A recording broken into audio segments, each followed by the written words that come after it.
Buenas tardes, Lick.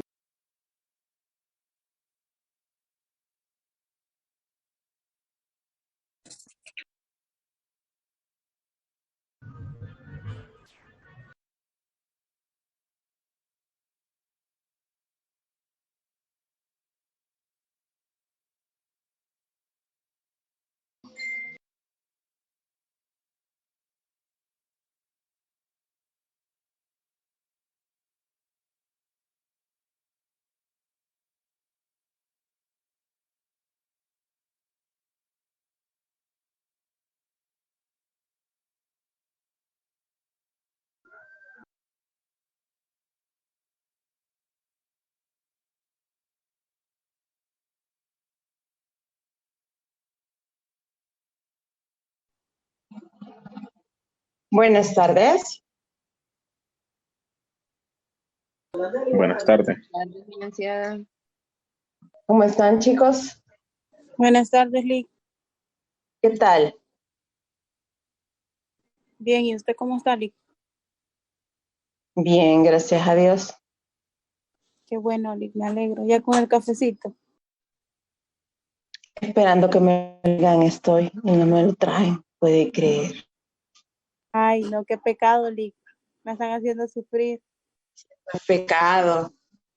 Sí, porque tener una adicta como yo así, estoy en abstinencia, qué barbaridad. No puede ser tan cruel la vida conmigo.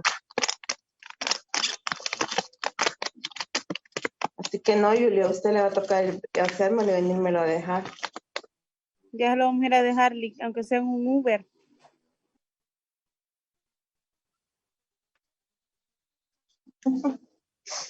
Viendo.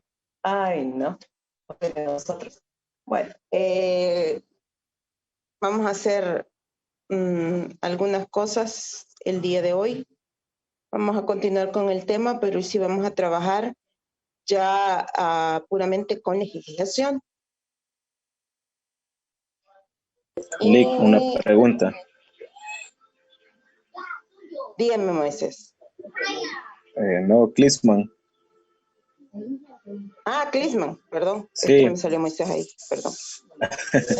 Una pregunta de la tarea la vamos a enviar Mande. siempre por la misma aplicación de Classroom. Sí. Es que yo como nunca había usado esa aplicación por eso, pero está bien entonces, en PDF, ¿verdad? Sí, en PDF. Fíjense que siempre que me envíen una tarea o un examen, mándenmelo en PDF. Porque Vaya, sí está bien. hay posibilidad, no hay ninguna posibilidad de que yo vaya a cambiar algo de lo que ustedes me manden. O de que ustedes puedan ver de que yo he cambiado algo de lo que ustedes me han mandado.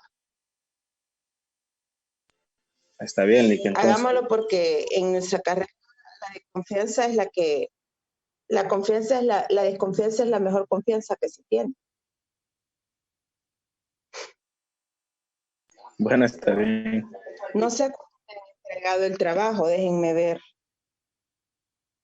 Déjenme ver cuántos de ustedes me han entregado el trabajo, porque estaba monitoreando, pero creo que la última vez que monitoreé fue en la mañana.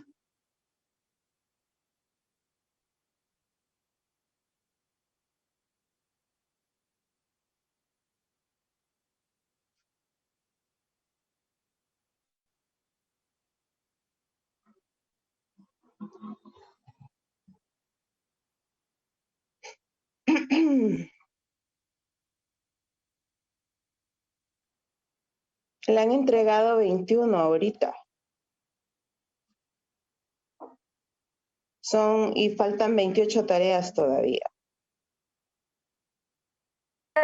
Sí, licenciada, yo todavía falto.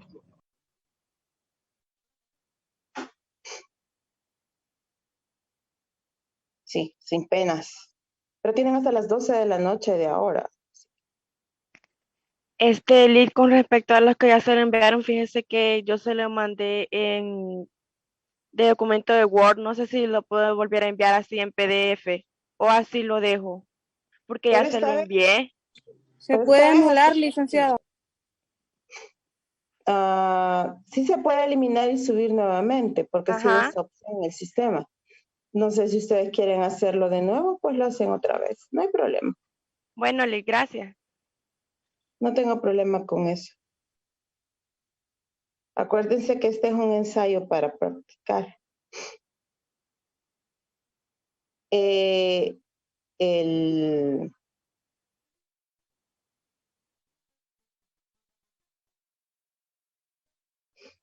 el libro con el que van a trabajar, porque es un pequeño libro.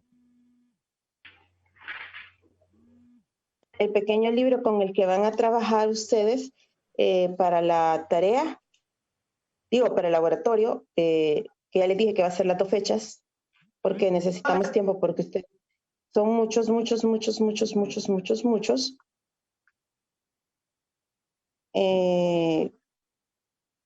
Permítanme que me están incordiando, entonces tengo que poner en silencio el teléfono y desconectar algunas cosas.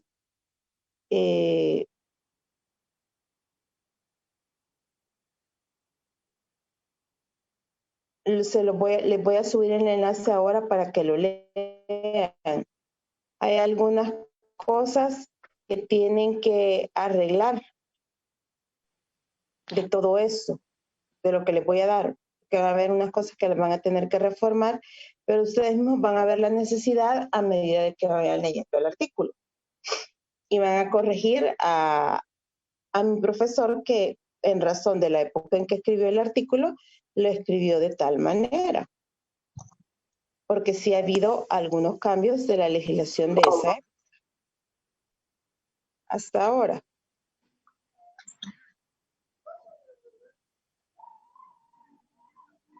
Comencemos con la clase, quiero ver cuántas estamos ya.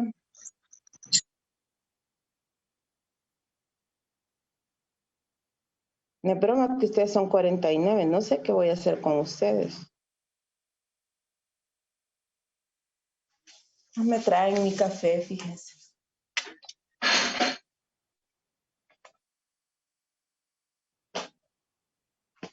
Bueno.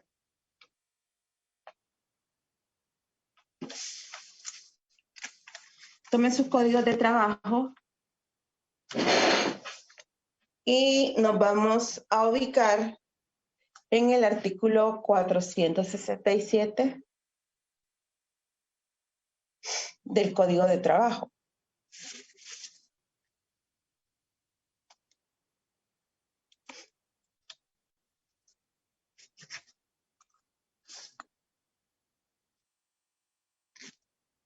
Vale, fíjense bien. Según nuestro legislador, por la naturaleza del conflicto, los conflictos de trabajo se dividen en 2 tipos. Los jurídicos o de derecho y los económicos o de intereses. Cuando nosotros hablamos de un conflicto jurídico o de derecho, estos generalmente se originan como consecuencia de un incumplimiento o porque nosotros queremos pedir la interpretación de un contrato o de una convención de trabajo, convención colectiva de trabajo. La convención colectiva de trabajo y el contrato colectivo de trabajo, ustedes ya lo vieron, ustedes me lo pueden explicar mejor que nadie. Sin embargo, le voy a pedir a alguno de ustedes que me lea el artículo 268.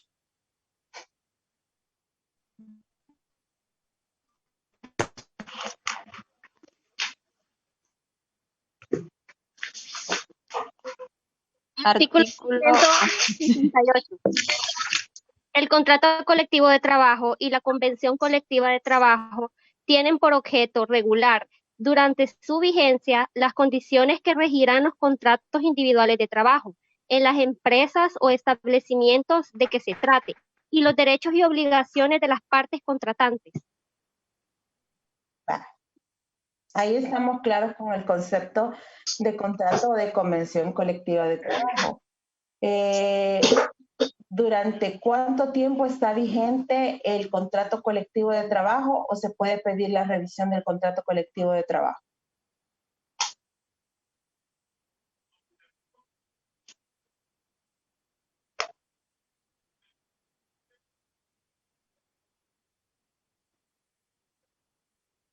A ver, silencio sepulcral, siguen buscando por ahí.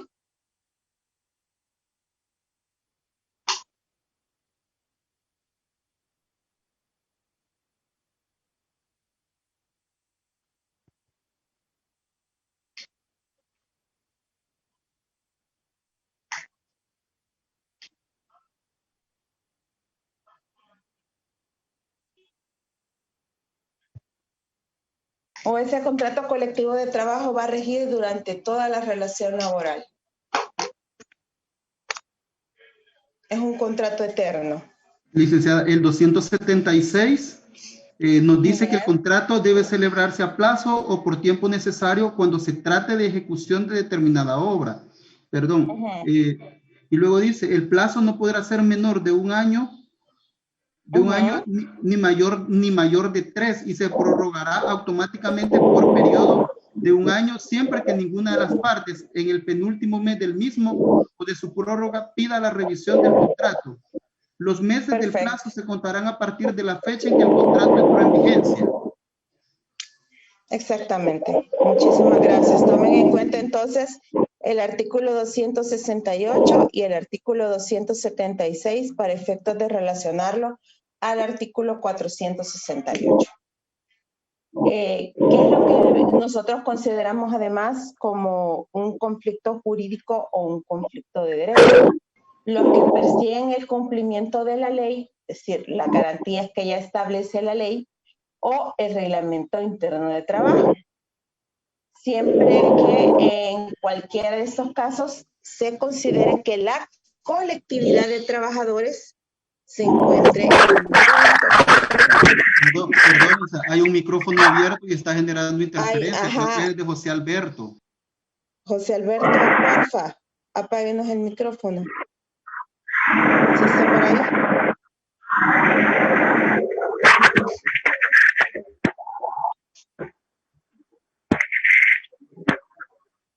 José Alberto.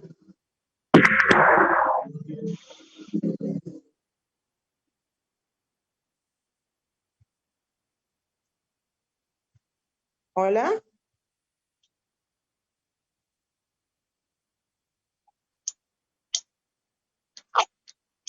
Continuemos.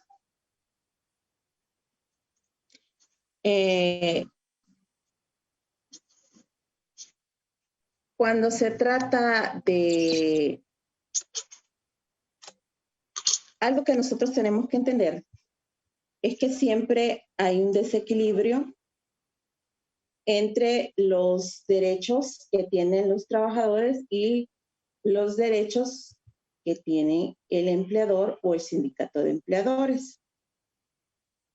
Cuando los trabajadores promueven acciones en defensa de esos intereses profesionales comunes, que estamos frente a un conflicto económico o un conflicto de intereses.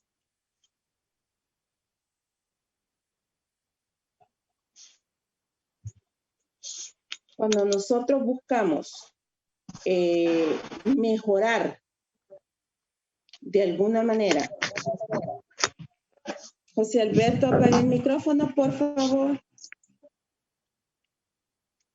Cuando nosotros buscamos de alguna manera encontrar el equilibrio entre los intereses del patrono y los intereses del trabajador, nosotros estamos frente a un conflicto de intereses. Ahora, la ley establece también quiénes son los que pueden participar en estos conflictos colectivos de trabajo y quiénes solamente pueden ser parte. Y divide quiénes pueden ser en el caso de los trabajadores y quiénes pueden ser en el lado de los patronos. Por el lado de los trabajadores, es decir, la parte de los empleados, puede ser el sindicato mayoritario, una coalición de sindicatos y los trabajadores no sindicalizados, porque también los trabajadores no sindicalizados tienen derecho a la defensa de sus intereses. Yo no sé por qué hacen siempre esa propaganda de que si usted no está sindicalizado no puede defender sus intereses. Eso es mentira. Las partes que son legítimas son sindicato mayoritario, coalición de sindicatos, trabajadores no sindicalizados. Y por parte del patrono, tanto el patrono o como el sindicato de patronos que se vean afectados por el conflicto. Cualquiera de ellos puede ser parte. ¿Tienen claro eso antes de que leamos esos artículos del código o necesitan saber algo más? Hola, Lic. Mande. Fíjese que yo he visto en algunas instituciones que tienen sindicatos, por ejemplo, así como el licenciado Elmer, que tiene sindicatos, pero algunos pues están afiliados y algunos no están afiliados. Cuando resurgen problemas laborales dentro de los empleados, dicen los del sindicato, cuando se les busca a ellos para que les ayude a resolver algún problema que hay dentro del trabajo. Si usted no está afiliado con nosotros, lastimosamente no podemos, dicen ellos, atenderlo. Tiene que estar afiliado. O sea que ellos le están obligando al trabajador a que se afilie para ser representado por un sindicato. Así he visto yo, por ejemplo, en mi institución, de algunos sindicatos, eso es lo que yo he visto. No sé por qué no respetan, porque yo siempre les he dicho a ustedes que hay libertad sindical. La libertad sindical significa tanto el formar un sindicato como formar derecho a él. No sé si vieron ustedes eso cuando vieron derecho colectivo el ciclo pasado, acerca de las libertades. No es obligatorio ser parte del sindicato y por la cláusula de no exclusión, ustedes tienen derecho a gozar, los trabajadores no sindicados, de todos los beneficios de los que goza un trabajador sindicado. Eso incluye la defensa. Ahora, usted como trabajador no sindicalizado puede reunir a su grupo de trabajadores no sindicalizados y hacer el reclamo. Eso no obsta que usted no lo pueda hacer, siempre y cuando se trate de un conflicto colectivo, porque si no estamos frente a un conflicto individual. Es decir, un problema que tiene que arreglar el trabajador directamente con su patrón. Yo tengo una duda. Mande.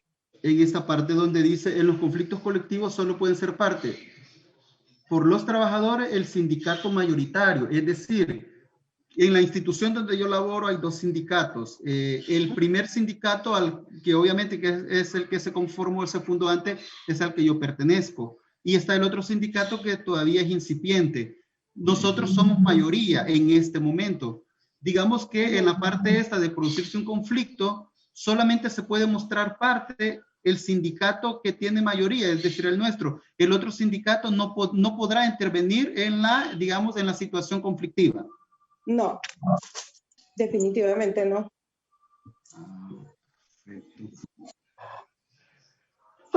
Perdón, necesita coaligarse con ustedes para hacer eso. De acuerdo, muchas gracias. O sea, lo tienen que buscar. O sea, no es por antigüedad, sino porque es por el grupo de afiliados, perdón. Sí. Que este clima me mata. Y me voy a poner peor, les cuento.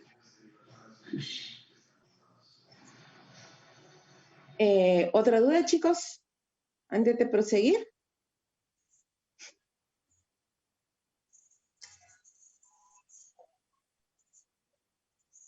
El conflicto de derecho, me quedó duda, perdón. Sí. Cuando hablamos de los conflictos jurídicos de derecho, tienen que ver con la interpretación, con cumplimiento o interpretación de 4 cosas. Del contrato o convención colectivos, de la ley o del reglamento interno de trabajo. Pero en estos casos, esta afectación tienen que sufrirla el colectivo de los trabajadores.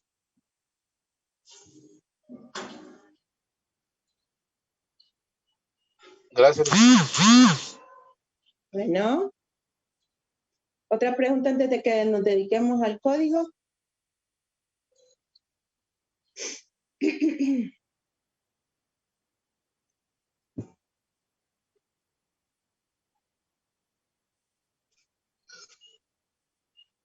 A ver, bueno, entonces comencemos. Necesito 1, 2, 3, 4 lectores. ¿Quiénes? Rápido. Yo, licenciada. Yo Va, igual. comience Yo le usted. puedo ayudar, licenciada. Va, usted es el número 2. ¿Número 3? Yo puedo leer uno. Yo le podría ayudar. 3, 4. Ahí está. Comience número 1 con el artículo 467, por favor. Título tercero de los conflictos colectivos, disposiciones preliminares, artículo 467. Por su naturaleza, los conflictos colectivos de trabajo son: número 1, jurídico o de derecho, y número 2, económicos o de intereses. Para eso ya se los expliqué, ya estamos entrados en materia. Muchas gracias. La persona que va a leer el segundo turno.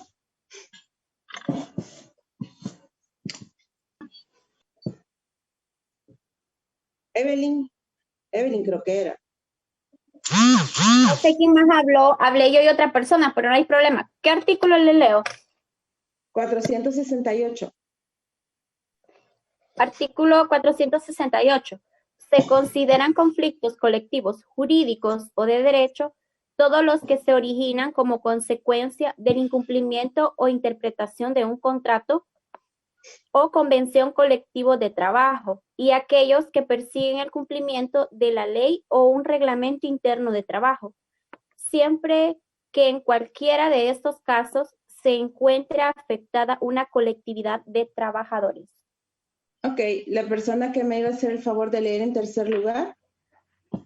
Todos aquellos conflictos que se originan por el desequilibrio de intereses colectivos, económicos entre trabajadores y patronos, o en la defensa de los intereses profesionales comunes de los trabajadores, se denominan conflictos colectivos económicos o de intereses. 469.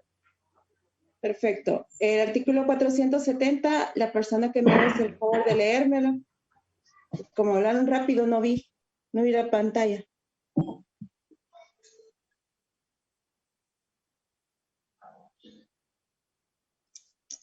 Le voy a ayudar. Artículo 460. Okay. En los conflictos colectivos solo pueden ser parte por los trabajadores, el sindicato mayoritario, la coalición de sindicatos, si la hubiere, y en su caso, los trabajadores no sindicalizados, y por patronos, el patrono sindicato de patronos afectados. Muchísimas gracias, Esmeralda. Va, hablemos ahora de los primeros conflictos. Los más sencillos de resolver son los conflictos jurídicos o de derecho. Para eso vayan haciendo de una vez en su cuaderno una línea de tiempo, porque es la manera más fácil de entenderlo y es la manera más fácil de trabajarlo. Hablemos del artículo 471. Permítanme un segundo que voy a apagar el micrófono, un segundo.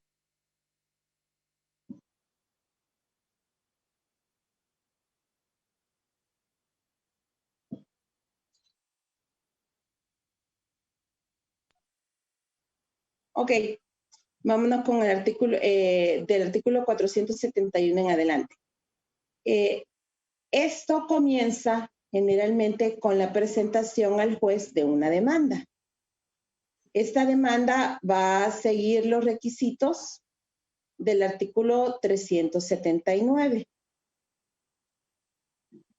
Y en la relación fáctica, nosotros vamos a tratar de demostrar que se está incumpliendo o que se está interpretando de manera errónea el contrato o la convención de trabajo, o que no se está cumpliendo la ley o el reglamento de trabajo. Ese es el primer paso. La presentación de la demanda con los requisitos del artículo 379 y una relación fáctica del incumplimiento.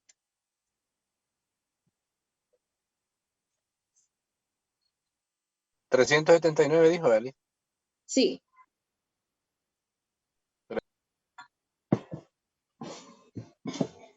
Luego de que, si gustan, exploremos ahorita de una vez el artículo 379, por favor.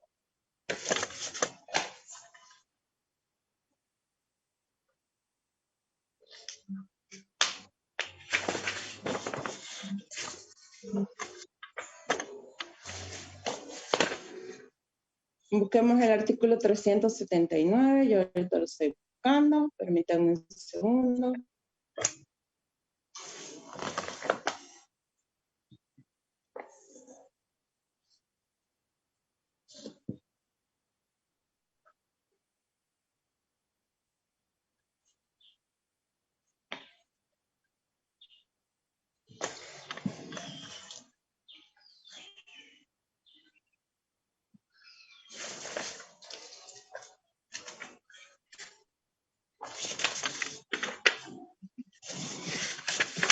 ¿Ya se ubicaron en el artículo 379? Sí, licenciada. Sí. Va.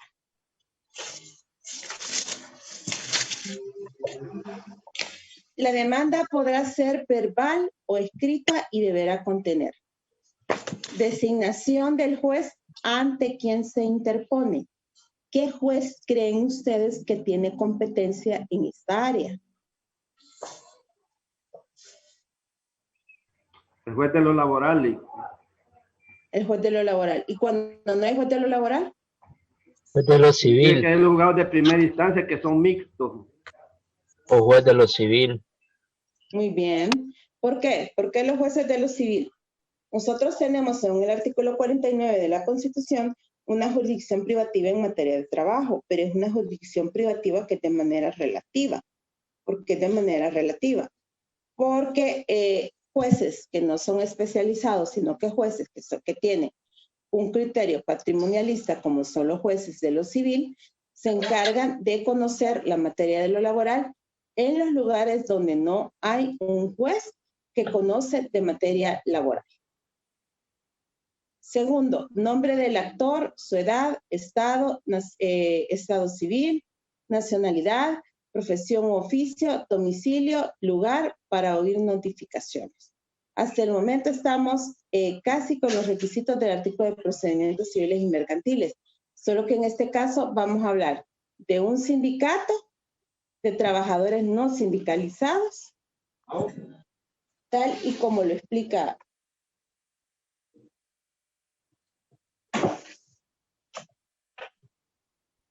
Me acaban de sorprender. Gracias. Provecho, Lick. Gracias al alma buena y caritativa de que me acaba de sacar de la miseria. Pensé que estaban bromeando, pero no. Ya les enseño por qué.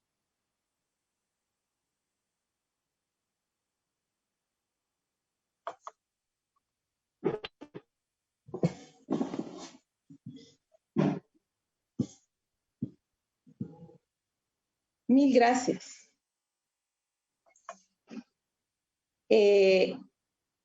Indicaciones del lugar en que se desempeña o desempeña el trabajo con ocasión del cual se originó el conflicto. En este caso estamos hablando de un conflicto colectivo, precisando su dirección en cuanto sea posible.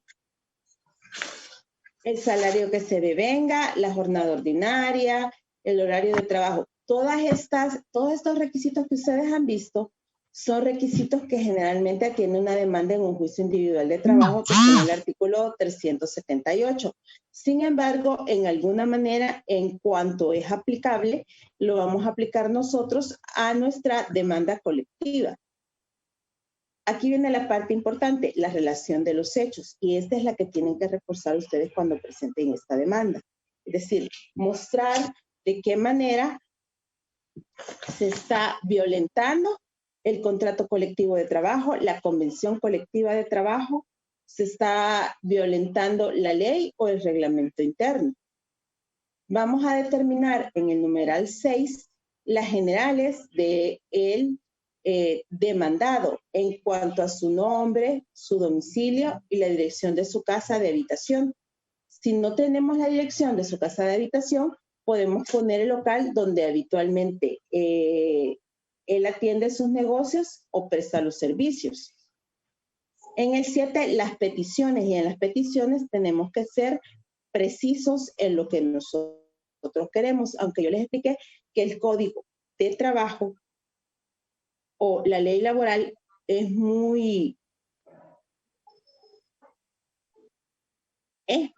comprensiva, si de alguna manera lo queremos llamar, o de alguna manera busca establecer formas de aplicar el principio del indubio pro operario. Entonces, si a usted como parte demandante se le olvida solicitar algo, el juez de trabajo perfectamente puede subsanar, ya sea en la sentencia o ya sea en el auto de admisión o en el examen de admisibilidad, la falta que usted cometió o lo que a usted le faltó solicitar, todo en favor del trabajador. Y no está ni ultra ni extrapetito, está haciendo lo justo, porque es parte de igualar las condiciones del empleado con el empleador. El lugar y la fecha, por supuesto, y la firma de los comparecientes, o sea, del actor o de los que comparezca o de las firmas a ruego. Gracias. Gracias, Teresita. Si la demanda fuera verbal y el actor pudiera o no supiera firmar, se hace constar esa circunstancia. ¿Tienen dudas en alguno de esos requisitos, señores?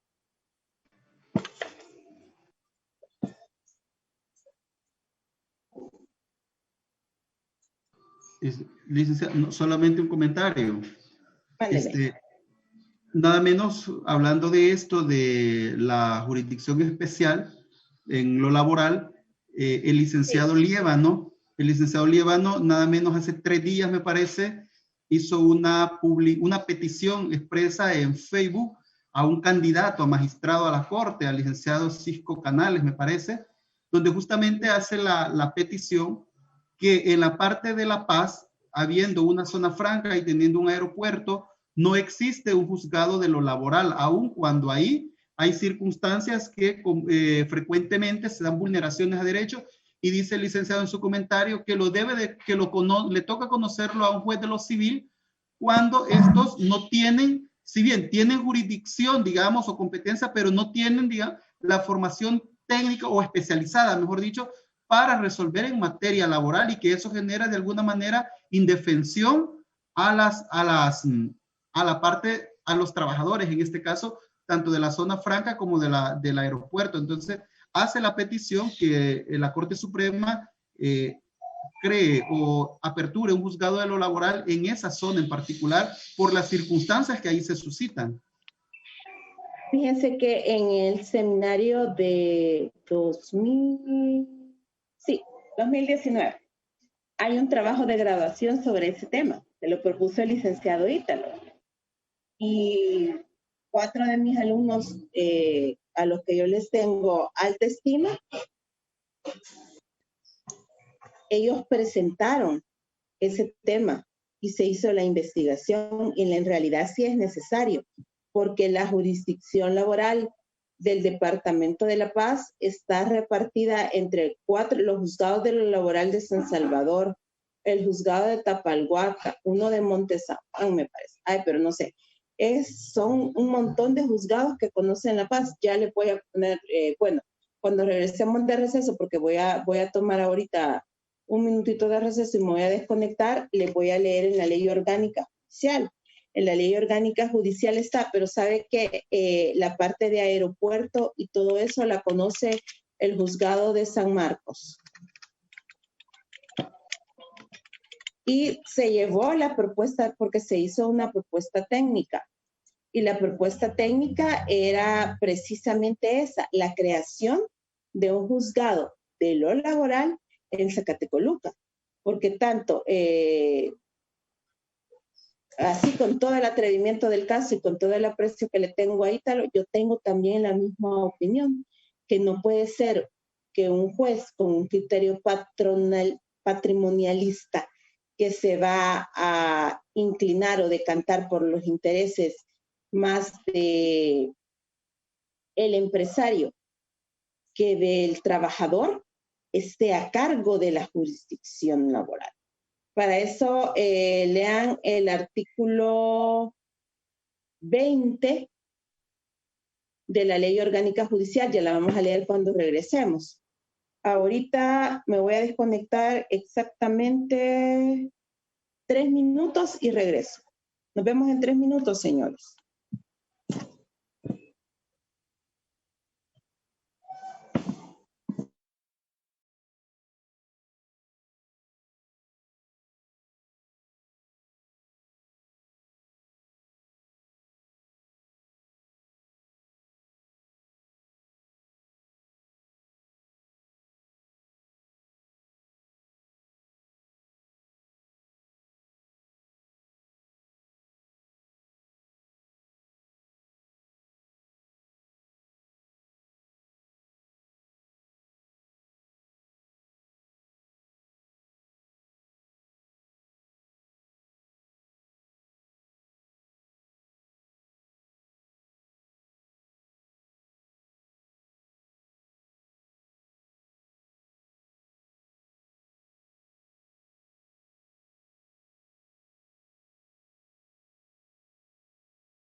Ok, continuemos, señores. Leamos el artículo 20 de la Ley Orgánica Judicial. ¿Quién la tiene a mano?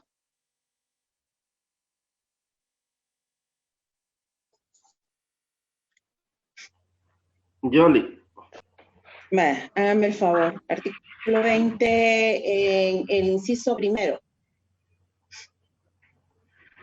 La jurisdicción laboral estará a cargo de 9 juzgados de lo laboral, 5 con asiento en la ciudad de San Salvador y 1 en cada una de las ciudades de Santa Ana, Sonsonate, Nueva San Salvador y San Miguel. Los juzgados con jurisdicción en lo civil de los distritos judiciales en que no haya juzgado de lo laboral tendrán competencia para conocer en primera instancia de los conflictos de trabajo que determine la ley. Ahí ya tenemos quién es el que tiene jurisdicción. Ya lo sabemos. Con esto. Continuemos entonces ahora. Lo que decía Elmer tiene toda y absolutamente la razón. Estamos enfrente de un juez con un criterio patrimonialista que va a tener que resolver de una manera social o un conflicto que es meramente social, que no tiene nada más que, no tiene que ver con dinero, sino que con los intereses de un colectivo vulnerable, lo que sí nos parece justo, o al menos a mí no me parece justo. Y la verdad es que sí, las resoluciones decantan muchas veces más a favorecer al patrono que al trabajador. Continuamos entonces con cuando se admitió la demanda, el juez emplaza a la parte. ¿Qué es el emplazamiento? A ver, chicos. Aquí vamos a usar mucho procesal civil y mercantil. ¿Qué es emplazamiento?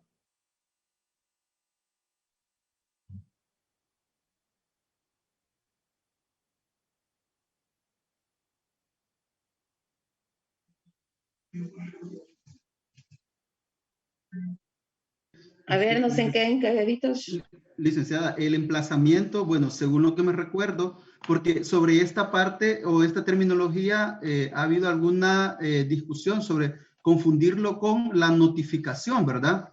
Cuando dice que queda legalmente notificado, queda legalmente emplazado, pero a nosotros se nos explicó que el emplazamiento es el momento en que a la persona demandada se le hace saber que sobre ella se ha incoado una acción en su contra. Entonces, ahí queda legalmente emplazada.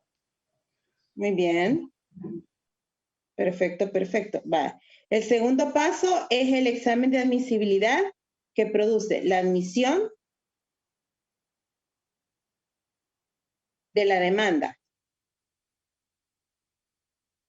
Luego de la admisión de la demanda,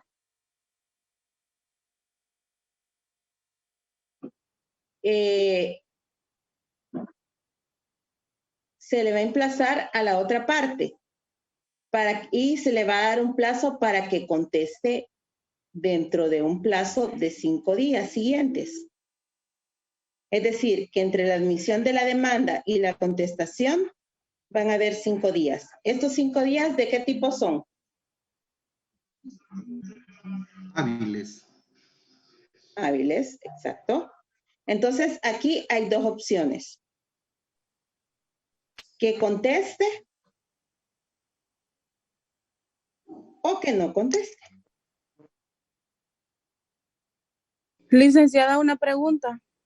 Mándeme. Me quedé en la parte número 2 que dijo, no le escuché mucho. Vale. Después del examen de admisibilidad y que se admite la demanda, se manda a emplazar a la parte demandada. Después del emplazamiento que se le hace a la parte demandada, hay 5 días. Estos 5 días sirven para que se conteste o para que no se conteste la demanda que se incoó. Si usted contesta, puede contestar, como ustedes ya saben, lo normalmente en sentido positivo o en sentido negativo. Cuando contesto en sentido negativo, cuando afirmo que yo estoy cumpliendo la interpretación. O sea, yo estoy cumpliendo, yo estoy interpretando, yo estoy cumpliendo la ley, estoy cumpliendo el contrato, el reglamento colectivo, la ley, etcétera, etcétera. O puedo contestar en sentido positivo y ahí termina todo. Sin embargo, la ley no contempla esa posibilidad que sí debería de contemplarse. ¿Qué pasa si no contesta? Si no contesta, el proceso sigue y se va a tramitar sin intervención del demandado. Esto no implica que en cualquier momento el demandado pueda interrumpir esta ausencia, que no le llaman rebeldía en ningún momento, la puede interrumpir y apersonarse, pero eso no significa que el juicio va a irse para atrás y que va a regresar al momento del emplazamiento o al momento de la contestación de la demanda o a cualquiera de los momentos procesales, sino que va a tomar el juicio en el momento en que se encuentra. ¿Estamos de acuerdo hasta ahí? Gracias, Liz. Ok. ¿Están de acuerdo ahí? Lick, yo tengo una duda respecto a al juicio o examen de admisibilidad que hace el juez. Ajá, dígame. Si no cumple con los requisitos que contempla el artículo 379, el juez previene a la parte demandante para que subsane esos errores, o puede declarar improponible o inadmisible la demanda, como es en materia civil. Como en materia civil. Ok.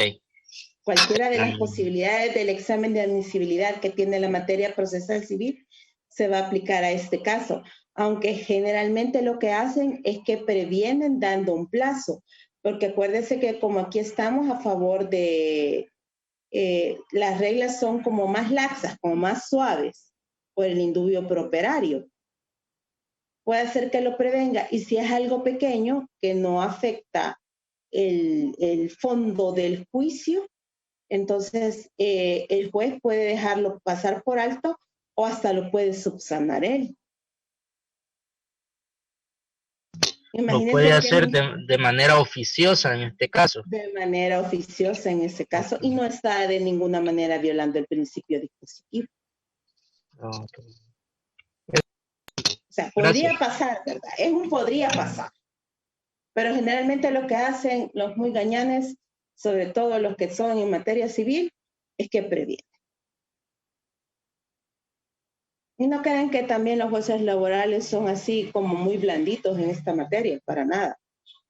Por eso, yo no sé si les comentaba, pero yo tengo uno de mis mejores amigos de la universidad se dedica solo a eso, al área sindical, y le va súper bien en cuanto al manejo de conflictos y estas cosas. Es súper egoísta, es de aquellos que uno le dice, mira, si te van a caer, vas a dejar de ser del millonario si te preguntamos algo, pero él es muy egoísta en su trabajo y él no le cuenta nada a uno, sino que uno se entera por reventa. Ahora, cuando se contestó la demanda, es decir, cuando ya se transcurrió el término del emplazamiento, se va a abrir un periodo de prueba de 10 días. En caso de que se trate de el cumplimiento del contrato, de la convención o del reglamento interno de trabajo. O sea que aquí, en el caso de que se trate de eso, van a haber 10 días del periodo de la apertura a prueba.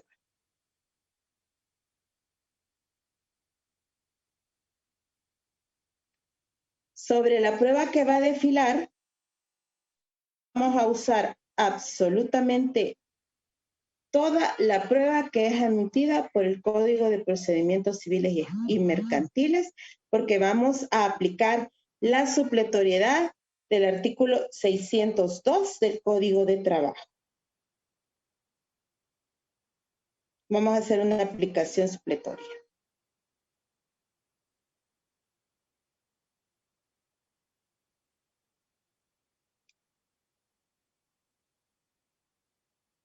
Cuando vence el término probatorio, con el mérito de la prueba, es decir, con la prueba que se haya presentado,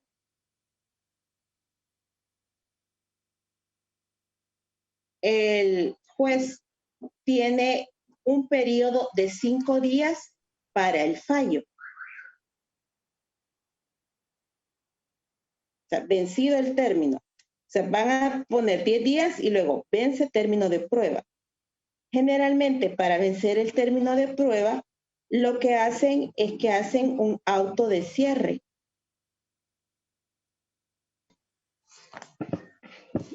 Perdón, ¿cuánto tiempo tiene el juez? Permítame, ya vamos. Solo quiero que les quede claro esto, que vencido el término de prueba hay un auto de cierre. En ese auto de cierre dice de que ya no se va a admitir la presentación de ninguna otra prueba. Cuando se ha vencido el término probatorio, es decir, después de los 10 días, hay 5 días para que el juez emita el fallo. No eran 10. No, 5 para emitir. 10 es el término probatorio. 5 es para emitir el fallo. Ah, no, perdón. Sí, me equivoqué. Vencido el término probatorio, el juez fallará dentro de 5 días. Los 10 días son para cumplir la norma. Ya me estaba equivocando. Son 5 días para emitir el fallo. Y luego, a partir del fallo, son 10 días para el cumplimiento.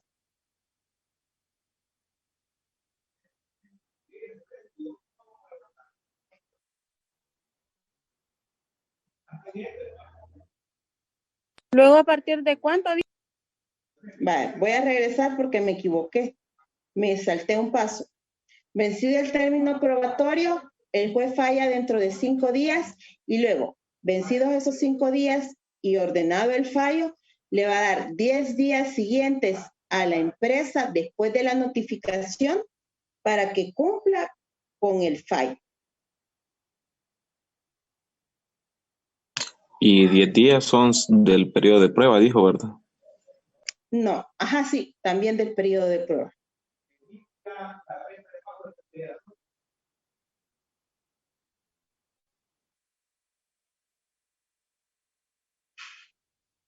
Fíjense bien que no dice a partir de que falló, sino que a partir de la notificación.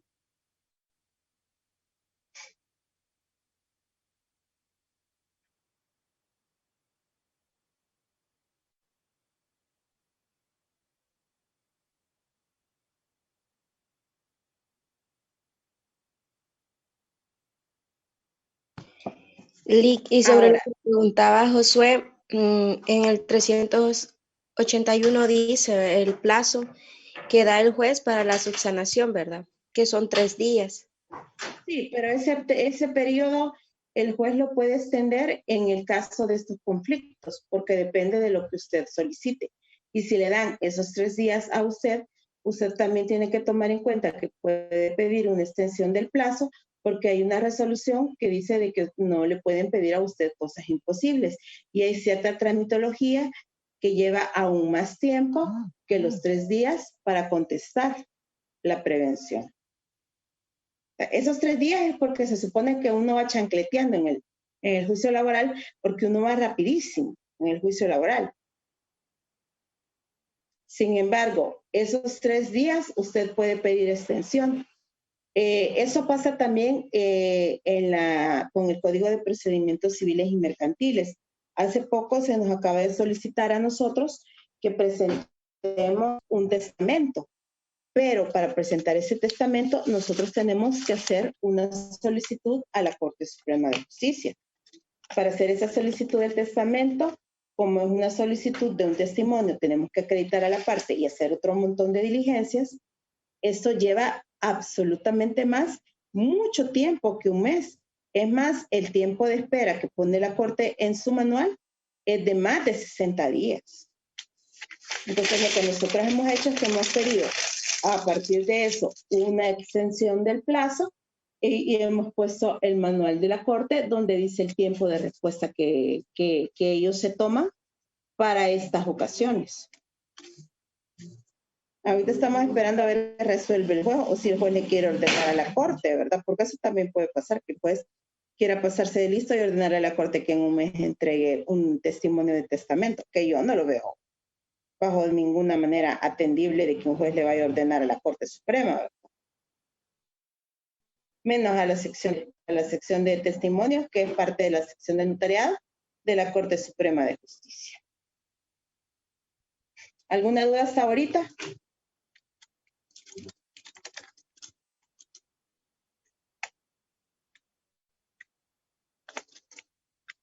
Ahora, ¿qué sucede cuando se trata de un asunto más sencillo? Porque cuando nosotros hablábamos del caso de cuando se trataba del incumplimiento del contrato, del convenio colectivo, del reglamento interno. En esos casos, lo que sucede es que hay una apertura a prueba, pero cuando se trata de una interpretación de una norma, es decir, cuando nosotros le pedimos al juez que interprete una norma, a partir de la contestación de la demanda, después del emplazamiento y la contestación de la demanda, se va a declarar la correcta interpretación y va a señalar de qué forma se va a cumplir. Se va a señalar dentro de los 5 días va a fallar sin abrir a prueba. Es decir, que nosotros vamos a ignorar el término de prueba. No existe término de prueba cuando se trate de una interpretación de una norma o de unas normas contenidas en el contrato o en la convención de trabajo. ¿Podría repetirle para anotarlo, por favor? Con gusto, Clisman. Cuando se trate de la interpretación de una No lo norma... escuché bien, no lo escuché bien. Vaya, Carlos Antonio, ahí voy.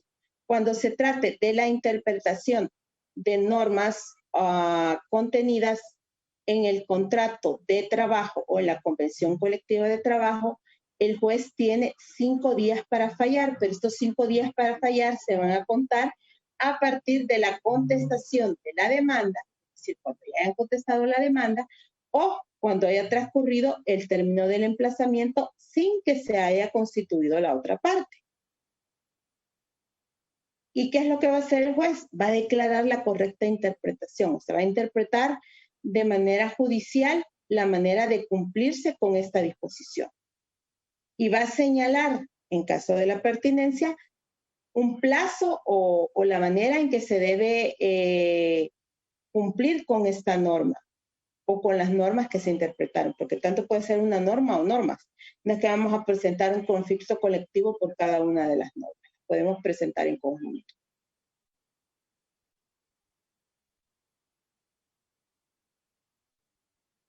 Gracias. Ok. Ahora, cuando ya... ¿Qué es lo que pasa en caso de incumplimiento? Porque acuérdense que a partir del fallo hay 10 días para que la parte cumpla. Aquí hay 2 opciones, en caso de que cumpla y en caso de que no cumpla. ¿Qué pasa en el caso del incumplimiento?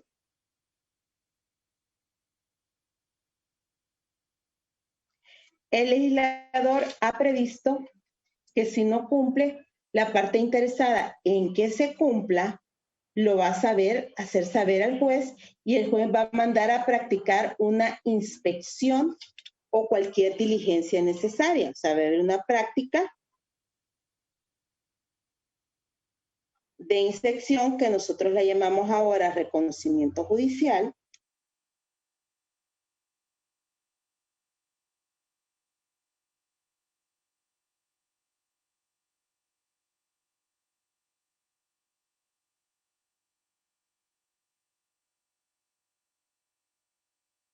Que sea necesaria para ver si se está cumpliendo o no.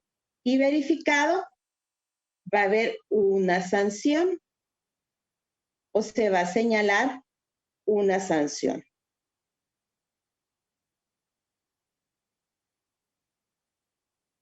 ¿De qué depende esta sanción? Esta sanción depende del tipo de infractor, eso ya lo vamos a ver. Para determinar, porque puede ser una multa, se va a tomar en cuenta la capacidad económica del infractor y la gravedad de la falta. La sanción va a venir determinada por dos aspectos. Primero, la capacidad económica del que infracciona.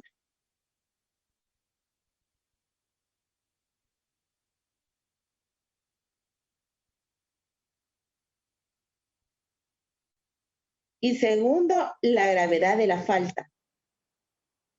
Porque siento que la falta de por sí ya es gravísima. O sea, es el desobedecer una orden judicial.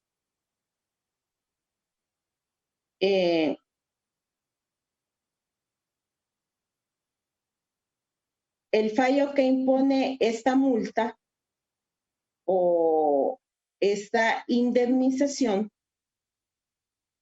va a determinar un plazo que no va a exceder de 30 días para pagar su valor. O sea, dentro de 30 días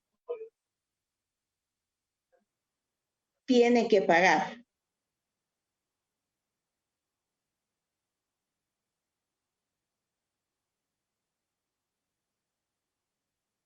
¿A dónde lo va a pagar? Lo va a pagar en el Fondo General de la Nación.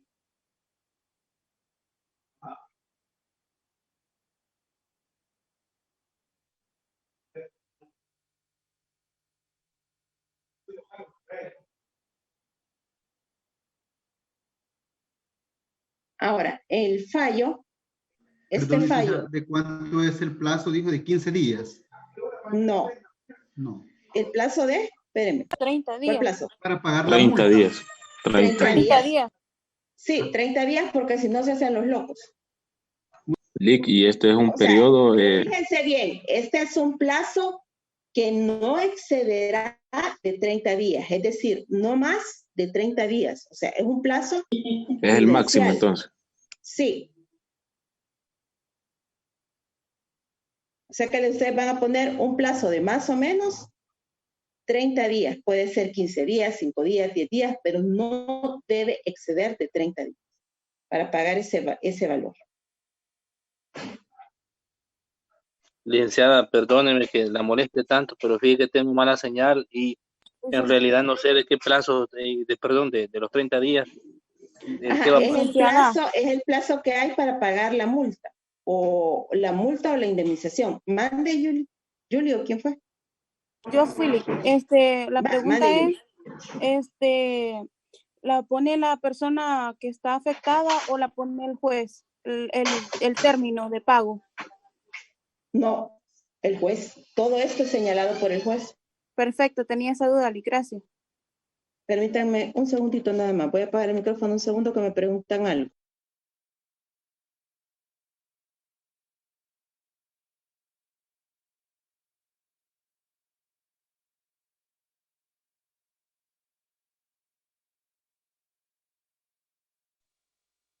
Hola chicos, ya. Perdone.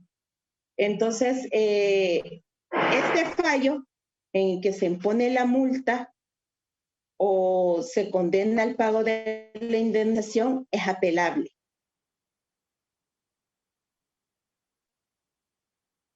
¿Cómo dijo, perdón? El fallo que impone la sanción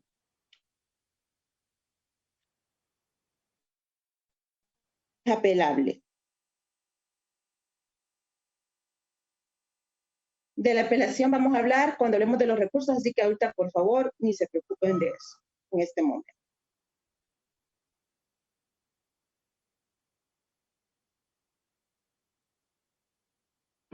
Ahora,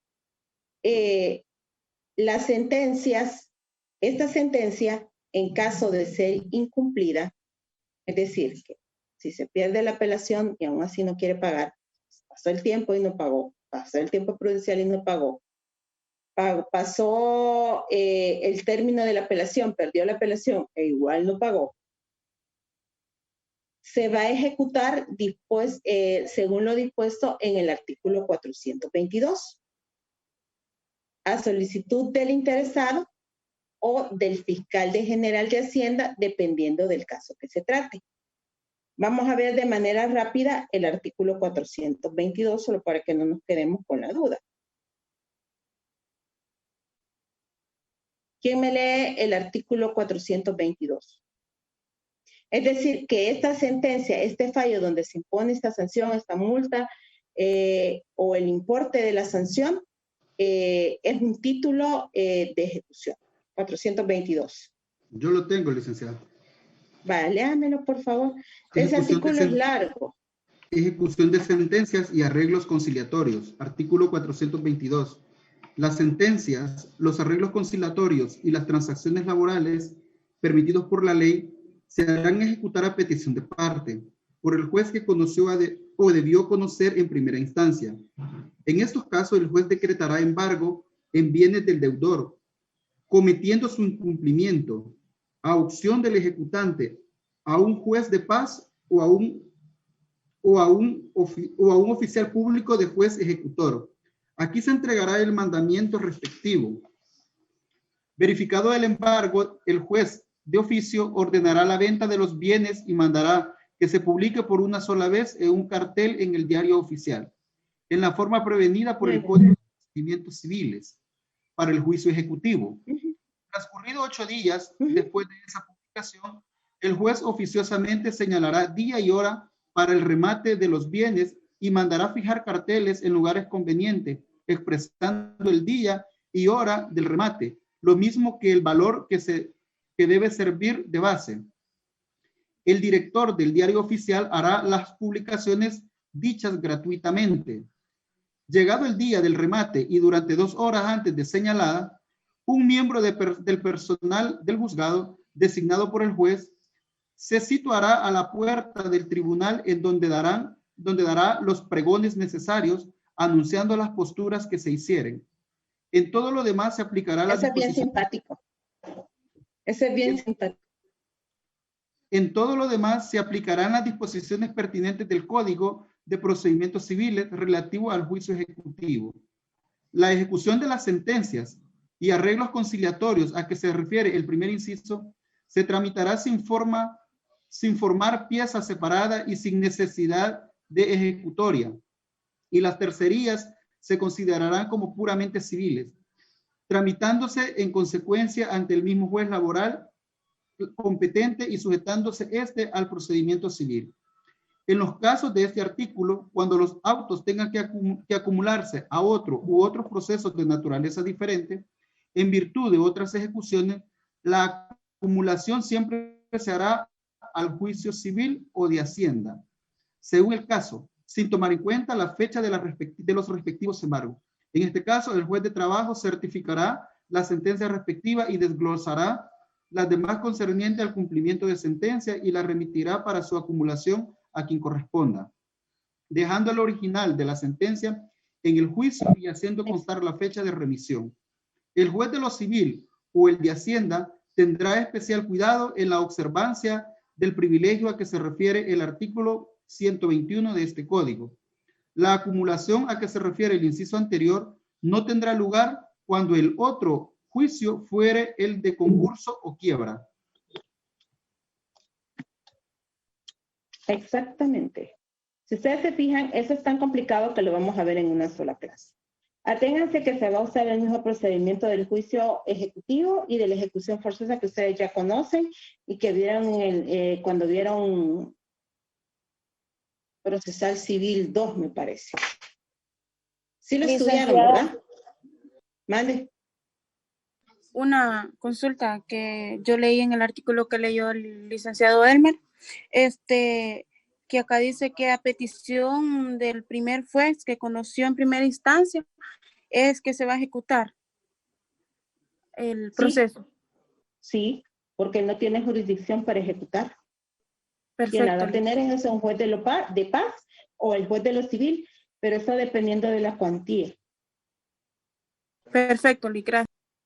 Y si él ya tiene otras ejecuciones, se le va a las otras ejecuciones que tenga en el otro juzgado. Imagínense que tiene 3 ejecuciones pendientes en el juzgado de lo civil, pues esta del juicio colectivo va a ser la 4ª. Y va a seguir el orden de prelación. Ok, gracias. ¿Alguna duda hasta ahorita?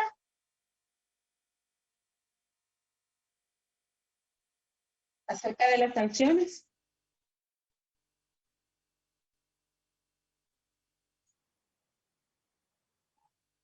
¿O estamos bien? Licenciada, en este caso, si la sanción no se cumple, ¿no puede ir presa la persona? No.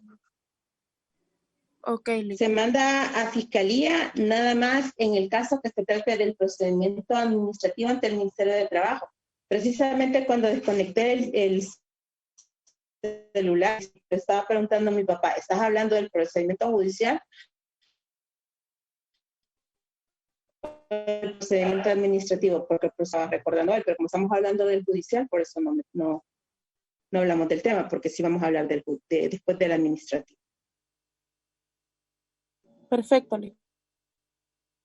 Porque aquí a manera de chisme, cuento que mi papá trabajó en la Dirección del Trabajo cuando era estudiante.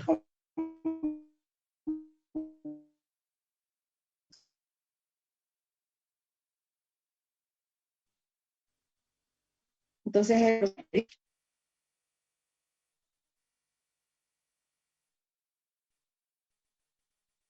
que continúe el procedimiento de alguna de las otras demás cosas. Licenciada. Y acuérdese, sobre la ejecución vamos a dedicar una clase.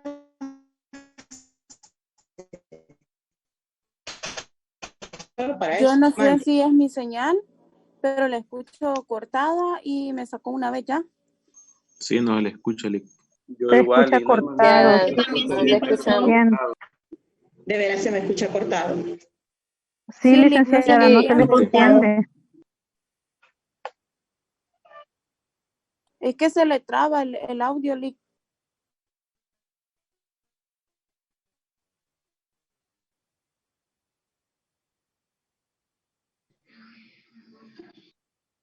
Digan la verdad, confiesen.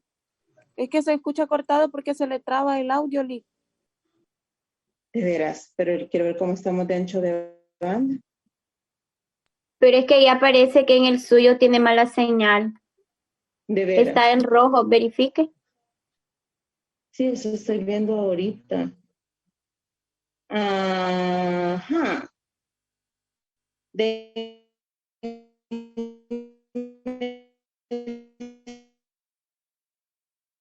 Ahorita se escucha cortado, no se le entiende.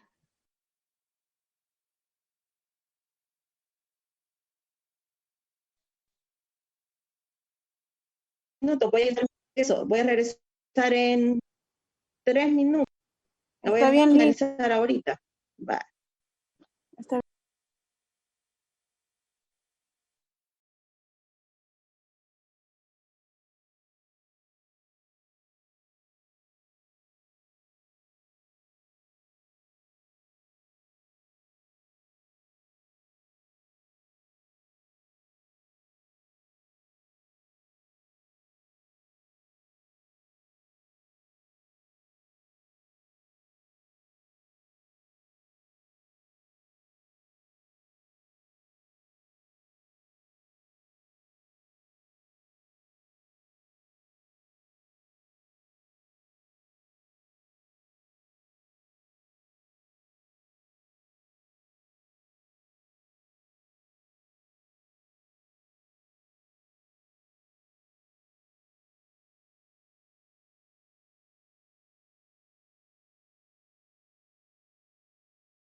ser tan sin pena de solo ponerse la mitad de la ropa porque les voy a pedir que se paren para exponer. Que se pongan. Exacto. Cállate, oíste. En pijama vamos a estar, licenciada. Ajá, es que eso ya, yo ya lo sé que lo hacen, que ahí andan todas lindas, todas chaquetonas y con el chorcito de jeans abajo. No, por favor, no vayan a hacer eso. Bien lindas y bien lindos como siempre. Estrictamente formal implica saco, ¿verdad? Porque van a exponer. Pueden exponer 3 miembros del grupo, 2 miembros del grupo, 1 miembro del grupo. No van a entregar reporte escrito. Esa es una terrible desventaja y es una ventaja. ¿Por qué? Ventaja porque no van a trabajar más que leyendo, analizando, buscando glosario y tratando de actualizar un poco el artículo porque el artículo es antiguo, pero el artículo todavía tiene vigencia en muchísimas partes, la mayor parte. Y a mí me gusta mucho porque es de un extinto profesor mío que yo quería muchísimo. Ahora,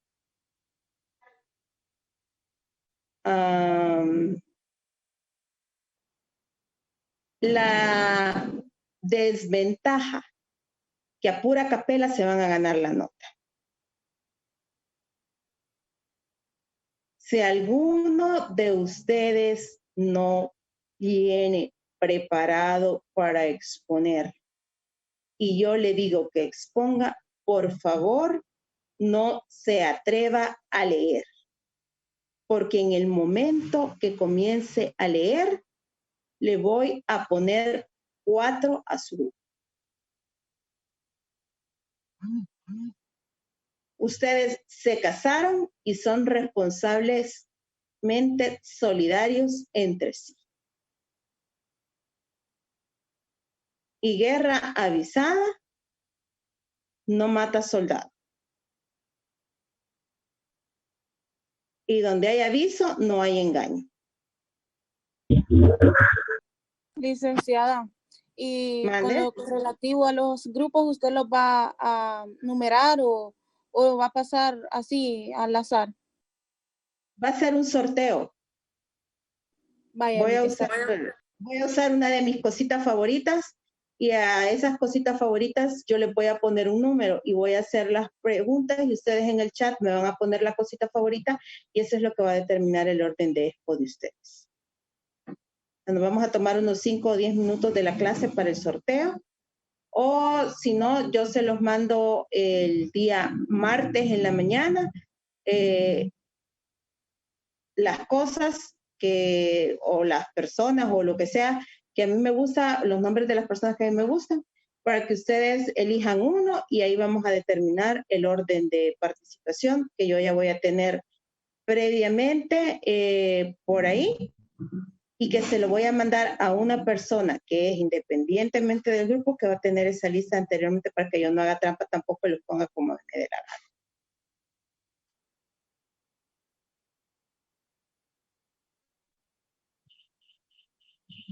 Y va a ser una de las 3 personas que vienen a escuchar la clase. Ella va a tener previamente la lista. No les voy a decir quién porque capaz que le hable.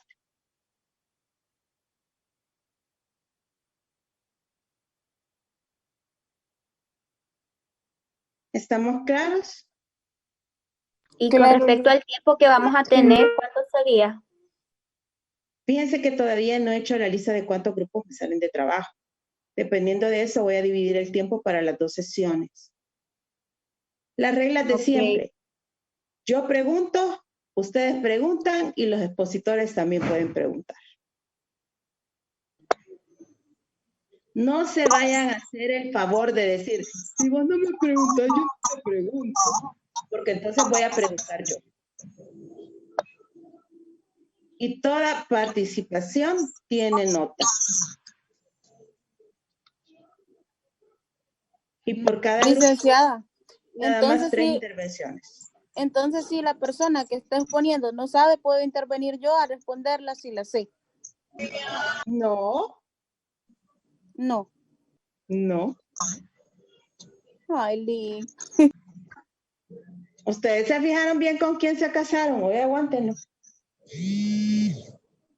Ese es como el matrimonio, que uno tiene que aguantar las regadas del otro.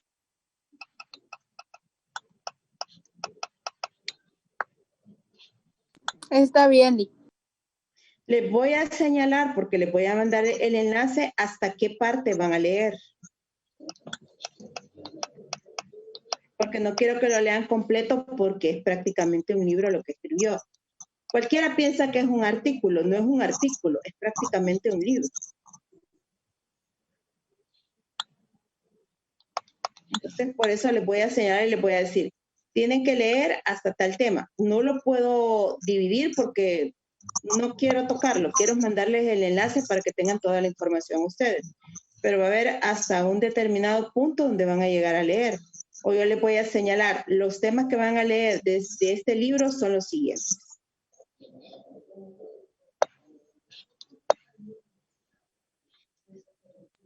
Perfecto, Lee, que está bien. ¿Alguna duda?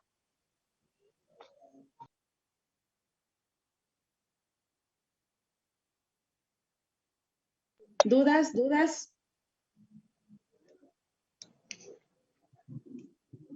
La frecuencia, licenciada, digamos, tal grupo se queda en tal parte del artículo o de lo que usted va a enviar, ¿seguiría el siguiente equipo o simplemente de todo se tiene que hablar cada grupo?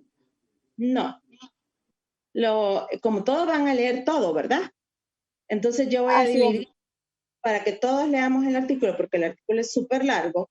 Entonces lo voy a dividir de tal manera de que yo le voy a preguntar, señores, háblenme sobre tal tema de este artículo. Y ese es el que van a defender. Por eso es que tienen que leer todo.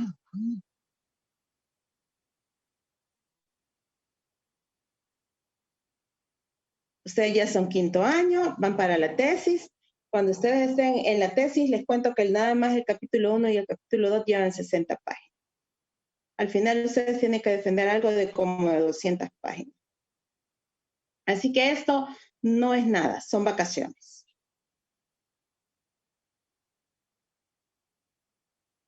Perfecto, Lee. Así que pónganse las pilas y lo más pronto posible voy a subir el artículo Classroom, el librito Classroom, el enlace del librito Classroom, para que comiencen a leer, porque sé que tienen otros laboratorios y otras obligaciones. Cualquier duda, por favor, no escriban al privado, sino que me escriben en el grupo, porque puede ser que cualquiera de sus compañeros tenga la misma duda.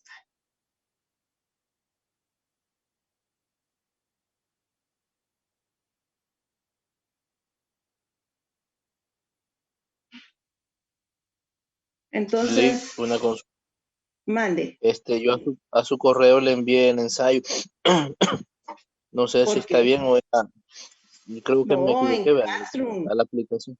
Vaya, de acuerdo, ahí se lo mando entonces. Ya otro momento. Si no pueden usar Classroom, busquen un tutorial para usarlo. Ahí en YouTube hay un montón.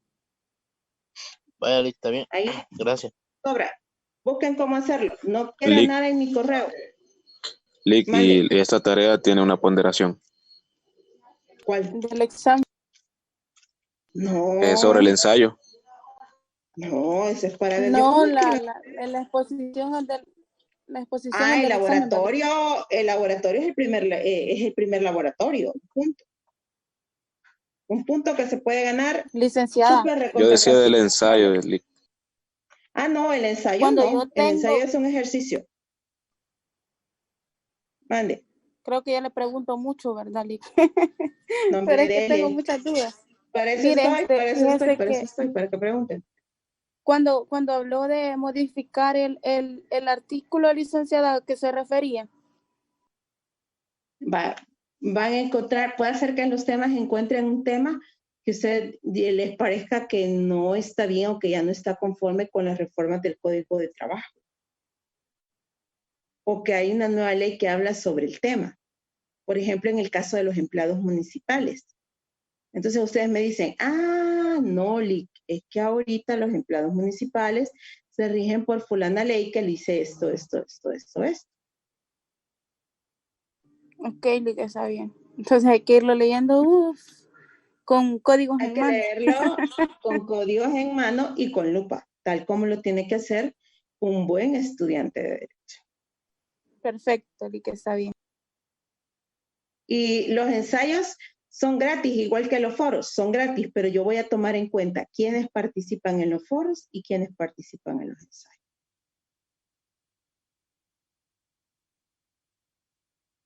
Para algunos no les puede parecer insignificante, para otros sí puede tener mucho significado. ¿Estamos bien? Mientras se hace el ensayo, se va preguntar? estudiando. Mientras se va haciendo los ensayos, Lick, se va estudiando bastante de la clase que hemos visto. Sí, esa es la idea. Y la idea es que aprendan expresión escrita también. Yo sé que llevan técnicas de oralidad y que son unos dioses en técnicas de oralidad, pero también me interesa que a la hora de las horas ustedes puedan hacer un ensayo o que se puedan expresar por escrito. Porque si no, ahí andan. ¿No tienes un formato de? Cuando ustedes simplemente pueden agarrar el artículo y pueden redactar perfectamente una demanda o un escrito, un libelo o una solicitud o una petición o lo que sea. Tienen que usar esas habilidades. Deben de usar esas habilidades, es prioritario. Para que no sean abogados de formato, ¿verdad? Porque eso de ser abogado de formato es lo más vergonzoso y ser notario de formato es aún el triple de vergonzoso.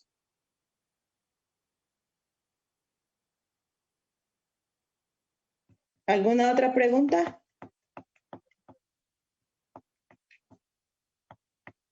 No, Tampoco voy a querer evidencia de las reuniones si se reúnen en Zoom. Yo soy de la idea que tienen que hacer una simulación de la expo para que se corrijan entre ustedes. Pero no quiero evidencia de eso. Es un consejo, no es una imposición y no quiero ninguna evidencia por lo mismo, por lo que no estoy pidiendo trabajo escrito, porque no quiero que pierdan el tiempo en eso, sino que lo apliquen bien el tiempo leyendo el librito este.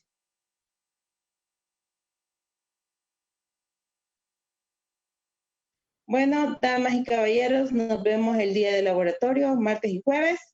Suerte, asistencia obligatoria. No vayan a comenzar a pedir permiso porque yo a nadie le doy permiso. Si usted no se presentó a la expo, usted no tiene nota de laboratorio. Y el día del laboratorio es cámara encendida. Cuando yo pida la asistencia, cuando pase el grupo, tienen que encender la cámara. Y nada que permiso, que el gato, que el perro, que se comieron mi tarea, no me interesa. Si usted no viene, no tiene nota. Así de fácil. Ya están grandes y no pueden llegar. Y tampoco pueden venir tarde bajo ningún pretexto, porque no van a llegar a las audiencias tarde o cuando les dé la gana. Llegar 15 minutos antes a una audiencia es ya llegar tarde. Bueno, y nos vemos que ya tienen la otra clase. Adiós. Feliz noche. Feliz noche, Lick. Gracias. Feliz noche.